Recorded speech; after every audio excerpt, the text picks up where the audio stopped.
સાંધ્યા સમયે દીવો પ્રગટાવવાનું તમને ઘણું મોટું ફળ મળશે। સાંધ્યા સમયે ઘરના આંગણે કે દ્વાર પર દીવો કેમ પ્રગટાવવામાં આવે છે, તેની પાછળનું રહસ્ય શું છે અને આવું કરવાથી કયા ફળની પ્રાપ્તિ થાય છે? નમસ્કાર, આપ સૌનું ફરી એકવાર સ્વાગત છે। પ્રિય મિત્રો, તમે સાંજ પડતા જ ઘણા ઘરોમાં ઉંબરે અથવા દ્વાર પર દીવો સળગતો જોયો હશે। આ જોઈને મનમાં અવારનવાર સવાલ થાય છે કે આખરે આ પરંપરા કેમ નિભાવવામાં આવે છે અને આ દીવાથી કયું પુણ્ય મળે છે? તો આજે હું તમારા આ પ્રશ્નનો ઉત્તર એક સુંદર કથા દ્વારા આપવા જઈ રહ્યો છું। આ એ જ કથા છે જે યોગેશ્વર શ્રીકૃષ્ણે દેવર્ષિ નારદને સંભળાવી હતી। એક સમયની વાત છે। દ્વારકામાં સાંજનો સમય હતો। સૂર્ય પશ્ચિમ દિશામાં આથમી રહ્યો હતો અને આખા આકાશને સોનેરી આભાથી ભરી રહ્યો હતો। સમુદ્ર ત્યારે નારદજી નારાયણ નારાયણ જપતા દ્વારકા પહોંચ્યા। જ્યારે તેઓ કૃષ્ણના રાજમહેલ પાસે પહોંચ્યા ત્યારે તેમણે દ્વાર પર એક સળગતો દીવો જોયો, જેની જ્યોત શાંત, ઉજ્જવળ અને આકર્ષક હતી। જાણે તે ફક્ત તેલવાટથી નહીં પણ ભક્તિ અને શ્રદ્ધાની શક્તિથી પ્રગટી રહ્યો હોય। આ દીવાને જોઈને નારદજીના મનમાં જિજ્ઞાસા જાગી। તેમણે ભગવાન કૃષ્ણને પ્રણામ કર્યા અને વિનંતી કરી, હે દ્વારકાધીશ, સંધ્યા સમયે આપના દ્વાર પર પ્રગટતા આ દીવાનું રહસ્ય શું છે? આ પરંપરા કેમ નિભાવવામાં આવે છે અને સંધ્યાદીપ પ્રગટાવનાર ભક્તને શું ફળ મળે છે? નારદજીના પ્રશ્ન પર શ્રી કૃષ્ણ હસ્યા અને બોલ્યા, હે મુનિ, તમારો પ્રશ્ન અત્યંત મંગલકારી છે। સંધ્યાનો દીપ માત્ર પ્રકાશ નથી પણ અજ્ઞાનને મિટાવનારી દિવ્ય જ્યોત છે। જે વ્યક્તિ શ્રદ્ધાથી આ દીપ પ્રજ્વલિત કરે છે તે માત્ર પોતાના ઘરને જ નહીં પણ પોતાના વિચારો, પોતાના કર્મો અને પોતાના આત્માને પણ પ્રકાશથી ભરી દે છે। હે દેવર્ષિ, ઘણા સમય પહેલાંની વાત છે, જ્યારે અયોધ્યા નગરી સુવર્ણ જેવી આભાથી ઝળહળતી હતી। એ પવિત્ર ભૂમિમાં ધર્મ, સત્ય અને મર્યાદાનો વાસ્તવિક નિવાસ હતો। માર્ગો પર ચાલતા જ વેદ મંત્રોના મધુર સ્વરો સંભળાતા અને દરેક આંગણામાંથી આવતો પૂજાનો અવાજ આખા વાતાવરણને પવિત્રતાથી ભરી દેતો હતો। એ જ દિવ્યતાથી ભરેલા શહેરમાં સુદર્શન નામનો એક અત્યંત વિદ્વાન, તપસ્વી અને ધર્મશાસ્ત્રોમાં નિપુણ બ્રાહ્મણ રહેતો હતો। તેનું જીવન જ્ઞાનનો દીવો હતો। તેણે વેદ, ઉપનિષદો, સ્મૃતિઓ અને બ્રહ્મસૂત્રોનો ઊંડો અભ્યાસ કર્યો હતો। ધર્મશાસ્ત્રના સૂક્ષ્મમાં સૂક્ષ્મ નિયમો તેને મોઢે હતા। યજ્ઞ, અનુષ્ઠાન અને વેદપાઠમાં તેની નિપુણતા એટલી અદ્ભુત હતી કે અયોધ્યાના લોકો તેને આદરથી બ્રાહ્મણ શ્રેષ્ઠ કહીને બોલાવતા હતા। પરંતુ હે દેવર્ષિ, સુદર્શનનું જ્ઞાન જેટલું વિશાળ હતું તેટલી જ તેના હૃદયમાં ભક્તિની ઉણપ હતી। તે પૂજા ચોક્કસ કરતો હતો, પણ તે માત્ર એક જવાબદારી કે ઔપચારિક કર્મ જેવી હતી। તેનામાં શ્રદ્ધાની કોમળતા, પ્રેમની મધુરતા અને સમર્પણની ઊંડાઈ નહોતી જે એક સાચા ભક્તમાં હોય છે। તે શાસ્ત્રોનો જ્ઞાતા હતો, પણ ઈશ્વરનો રસાસ્વાદ નહોતો કરી શક્યો। પરંતુ તેના ઘરમાં આ અભાવ તેની ધર્મપત્ની સુશીલા પૂર્ણ કરતી હતી। સુશીલા એક પુણ્યશાળી, સતી અને ભક્તિમય નારી હતી। જાણે તેનો જન્મ જ ભક્તિ માટે થયો હોય। તેનું મન પ્રત્યેક ક્ષણે ઈશ્વરમાં રત રહેતું।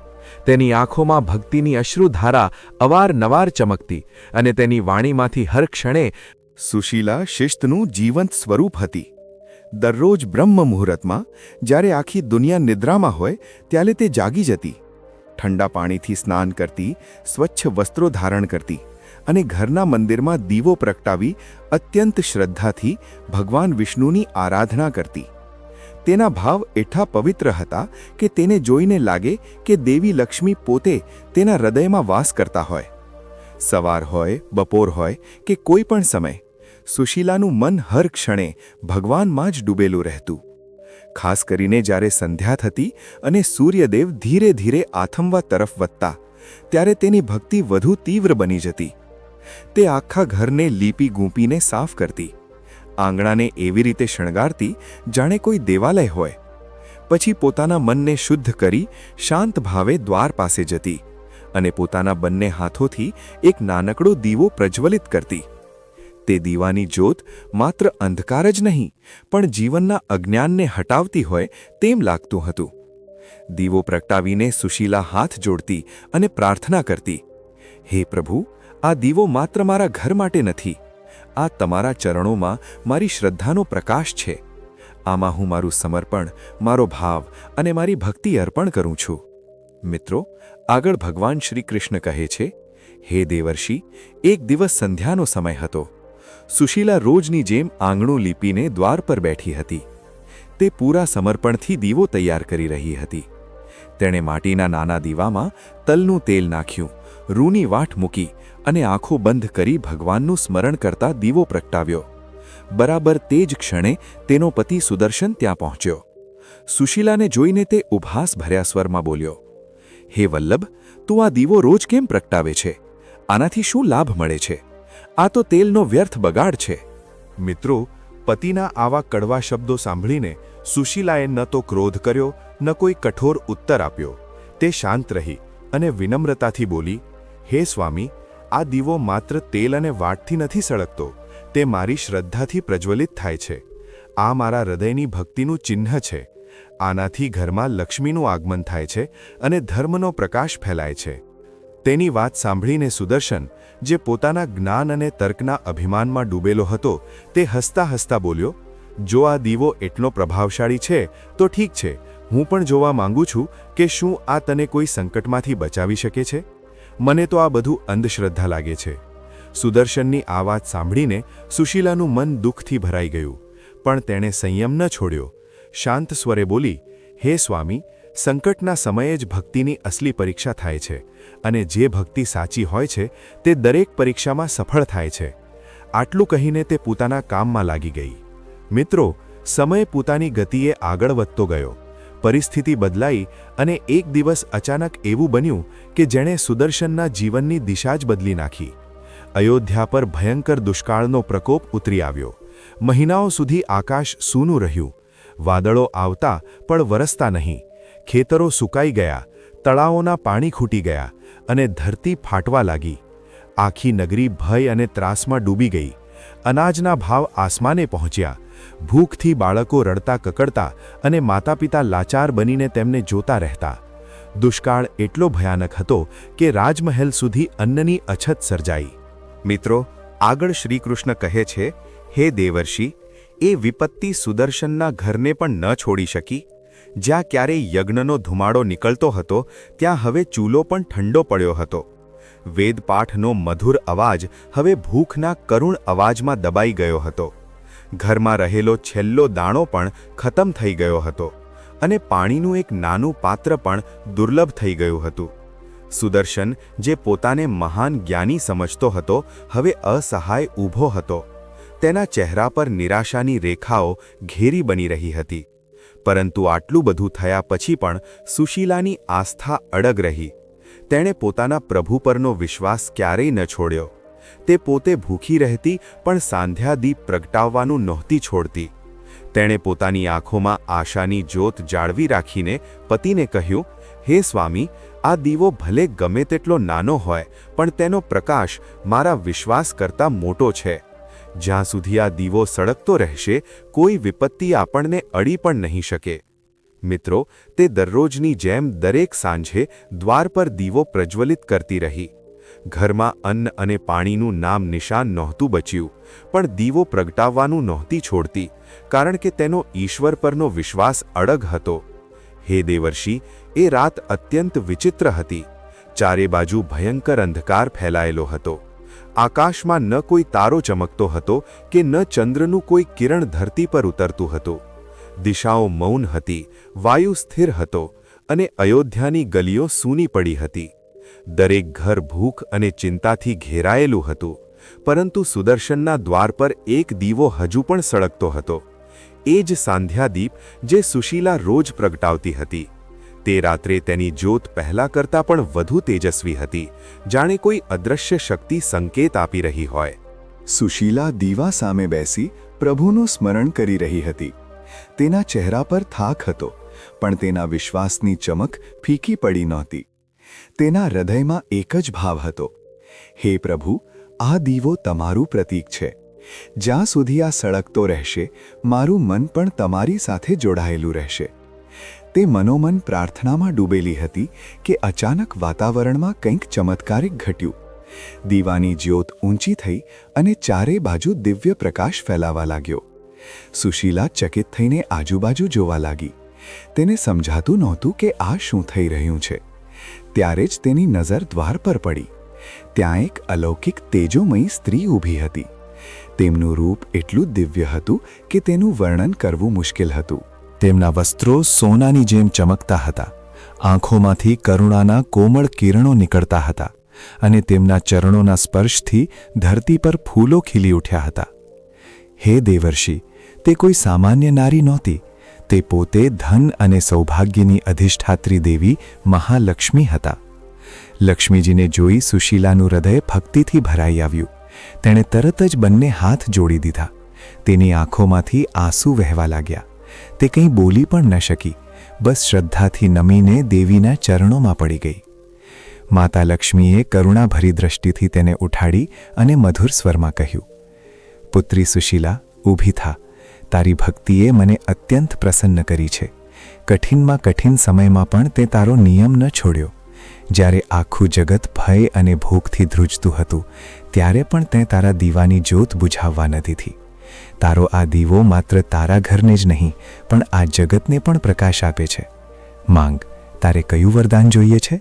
દેવીના આ વચનો સાંભળી સુશીલાએ હાથ જોડીને કહ્યું, હે માં, મારે નથી ધન જોઈતું, નથી વૈભવ જોઈતું કે નથી કોઈ રત્ન જોઈતું. મને બસ એટલું વરદાન આપો કે મારા ઘરનો દીવો ક્યારેય ન બુઝાય. આ જ્યોત સદાય તમારા ચરણોમાં સળગતી રહે. મારા કુળમાં હંમેશા ધર્મ, શાંતિ અને સુખનો વાસ રહે અને કોઈ પણ યુગમાં મારા વંશજો આ દીવાની મહિમા ન ભૂલે. સુશીલાની આ વિનંતી સાંભળી દેવી લક્ષ્મીના મુખ પર મધુર સ્મિત ફેલાઈ ગયું. તેમણે પોતાનો ઉજ્જવળ હાથ સુશીલાના માથા પર મૂક્યો અને કહ્યું, તથાસ્તુ પુત્રી, તારા ઘરમાં હંમેશા પ્રકાશ રહેશે. આ દીવો ક્યારેય નહીં બુઝાય. અને જે મનુષ્ય સંધ્યા સમયે શ્રદ્ધા અને ભક્તિથી દીવો પ્રગટાવશે, તેના જીવનમાંથી દરિદ્રતા, રોગ અને ભય દૂર થશે. તેના ઘરમાં મારો કાયમી વાસ થશે અને દેવતાઓ પોતે તેની રક્ષા કરશે. આ દીવો માત્ર તેલનો નથી, શ્રદ્ધાનું પ્રતીક છે. જે તેને સાચા ભાવથી પ્રગટાવશે, તેનું જીવન પ્રકાશથી ભરાઈ જશે. આટલું કહેતા જ દેવી અદૃશ્ય થઈ ગયા. સુશીલાની આંખોમાં હર્ષના આંસુ હતા. તેને અનુભવ થયો કે ભક્તિ ક્યારેય વ્યર્થ જતી નથી. મિત્રો, આગળ શ્રી કૃષ્ણ નારદજીને કહે છે, હે દેવર્ષિ, એ સંધ્યા સુશીલા માટે કોઈ ચમત્કારથી ઓછી નહોતી. બીજે દિવસે સવારે જ્યારે સૂર્યનું પહેલું કિરણ ફેલાયું અને સુદર્શનની ઊંઘ ઉડી, ત્યારે તે સામેનું દ્રશ્ય જોઈ સ્તબ્ધ રહી ગયો. જે ઘરના અનાજના કોઠાર ગઈકાલ સુધી ખાલી હતા, ત્યાં હવે આજથી ભળેલા મોટા મોટા પાત્રો રાખેલા હતા. ડાંગર, ઘઉં, ચોખા, ફળો અને શાકભાજી સુવ્યવસ્થિત રીતે સજાવેલા હતા. ઘરના આંગણામાં એવી મધુર સુગંધ ફેલાઈ હતી કે લાગતું હતું જાણે વસંત પોતે ઉતરી આવી હોય. સુદર્શન વિસ્મયમાં આજુબાજુ જોતો રહ્યો. તે તરત જ પોતાની પત્ની પાસે ગયો અને બોલ્યો, હે વલ્લભ, આ બધું કેવી રીતે થયું? સુશીલાના ચહેરા પર શાંત સ્મિત હતું. તેણે ધીમા સ્વરે કહ્યું, સ્વામી, આ કોઈ મનુષ્યનું કામ નથી. આ એ જ દીવાની કૃપા છે જેને તમે વ્યર્થ સમજતા હતા. તેની ભક્તિથી માતા લક્ષ્મી પોતે ગઈકાલે રાત્રે અહીં પધાર્યા હતા. આ બધી સમૃદ્ધિ એમના જ દિવ્ય આશીર્વાદનો પ્રભાવ છે. આ સાંભળતા જ સુદર્શનની આંખો ભીની થઈ ગઈ. પશ્ચાતાપ સાથે તે બોલ્યો, સુશીલા, તે સાચું કહ્યું. હું જ્ઞાનના અભિમાનમાં અંધકારમાં જીવતો હતો અને આજે આ નાના દીવાએ મને પ્રકાશનો સાચો અર્થ બતાવી દીધો. આજથી હું પણ તારી સાથે સાંધ્યાદીપ પ્રગટાવીશ. તે દિવસથી સુદર્શન અને સુશીલાએ દરરોજ સાંજે દીવો પ્રગટાવવાનો નિયમ બનાવી લીધો. ધીરે ધીરે આ ચમત્કાર આખા નગરમાં ફેલાઈ ગયો અને અયોધ્યાની દરેક ગૃહિણીએ સંકલ્પ કર્યો કે તેઓ પણ રોજ સંધ્યાકાળે દીવો પ્રગટાવશે.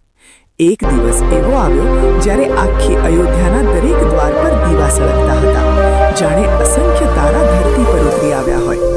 મિત્રો, આગળ ભગવાન શ્રી કૃષ્ણે નારદજીને કહ્યું, હે દેવર્ષિ, ત્યારથી આ પરંપરા ચાલી આવે છે. જે ઘરમાં દીવો પ્રગટે છે ત્યાં લક્ષ્મીનો વાસ હોય છે. જે દીવો શ્રદ્ધાથી દ્વાર પર પ્રગટાવવામાં આવે છે તે તમામ પાપોનો નાશ કરે છે અને નકારાત્મક શક્તિઓને ઘરમાં પ્રવેશવા દેતો નથી. કૃષ્ણજીની આ કથા સાંભળી નારદજી ભાવ વિભોર થઈ ગયા. તેમણે બીજો પ્રશ્ન પૂછ્યો, હે પ્રભુ, શું આ દીવો પ્રગટાવવાના કોઈ નિયમો છે અને કઈ સ્ત્રીઓએ તેને ન પ્રગટાવવો જોઈએ? નારદજીના આ પ્રશ્ન પર ભગવાન શ્રી કૃષ્ણ બોલ્યા, હે દેવર્ષિ, હા, આ દીપકના પણ કેટલાક નિયમો છે. ગ્રહણના સમયે દીવો ન પ્રગટાવવો જોઈએ. જ્યારે તેજ વાવાઝોડું કે તોફાન હોય ત્યારે દીવો ન પ્રગટાવવો જોઈએ, કારણ કે તે અપશુકન માનવામાં આવે છે. જ્યારે ઘરમાં કલેશ, અપવિત્રતા કે મૃત્યુનો શોક હોય ત્યારે દીવો ન પ્રગટાવવો જોઈએ. દીવાની જ્યોત હંમેશા પૂર્વ કે ઉત્તર દિશા તરફ હોવી જોઈએ, કારણ કે આ દિશાઓ ધન અને સમૃદ્ધિ લાવે છે. એક વાટવાળો દીવો મોક્ષનો માર્ગ ખોલે છે, 2 વાટવાળો દીવો સમૃદ્ધિ આપે છે અને 5 વાટવાળો દીવો સિદ્ધિ, આરોગ્ય અને કલ્યાણનું પ્રતીક છે. આગળ શ્રી કૃષ્ણ કહે છે, હે દેવર્ષિ, કેટલીક અવસ્થાઓમાં સ્ત્રીઓએ દીવો ન પ્રગટાવવો જોઈએ. 1. જ્યારે ઘરમાં જન્મ કે મૃત્યુ થયું હોય, સૂતક વૃદ્ધિ, ત્યારે ઘરની ઊર્જા અસંતુલિત હોય છે, માટે દીપદાન ન કરવું જોઈએ. રજસ્વલા કાળ દરમિયાન આ સમય સ્ત્રીના શરીરના આરામ અને શુદ્ધિનો હોય છે, તેથી આ દરમિયાન પૂજા કે દીપદાન વર્જિત છે. 3.